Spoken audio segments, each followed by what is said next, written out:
বর্ধমান শহর মানেই শুধু সীতাভোগ আর মিহিদানা নয়, এই শহরের বুকেই লুকিয়ে আছে বাংলার এক অনন্য স্থাপত্য বিস্ময়। একই সাথে ১০৮টি শিবলিঙ্গ, ভাবা যায়? আজ আমরা দাঁড়িয়ে আছি বর্ধমানের নবাবহাটের বিখ্যাত ১০৮ শিব মন্দিরের সামনে। চলুন ঘুরে দেখি এই অপূর্ব শৈল্পিক নিদর্শন। ১৭৮৮ সালে বর্ধমানের মহারাজা তেজচন্দ্র বাহাদুর এই মন্দির চত্বরটি নির্মাণ করেন। বাংলার নিজস্ব আটচালা স্থাপত্য শৈলীতে তৈরি এই মন্দিরগুলো জ্যামিতিক নকশায় সাজানো। আপনি কি জানেন, এখানে মন্দিরগুলো একটি বিশাল আয়তাকার জায়গায় সারিবদ্ধভাবে সাজানো। সাদা এবং কালো পাথরের শিবলিঙ্গগুলো এমনভাবে রাখা হয়েছে যাতে জপমালার ১০৮টি দানার কথা মনে করিয়ে দেয়।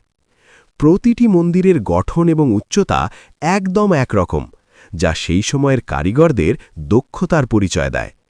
সারা বছর এখানে পর্যটকদের ভিড় থাকলেও শিবরাত্রি এবং শ্রাবণ মাসে এখানে তিল ধারণের জায়গা থাকে না। চারপাশের শান্ত পরিবেশ আর এই ১০৮টি শিবলিঙ্গের উপস্থিতি আপনার মনে এক অদ্ভুত প্রশান্তি এনে দেবে। বর্ধমান স্টেশন থেকে টোটো বা রিকশায় করে খুব সহজেই আপনারা এখানে চলে আসতে পারেন।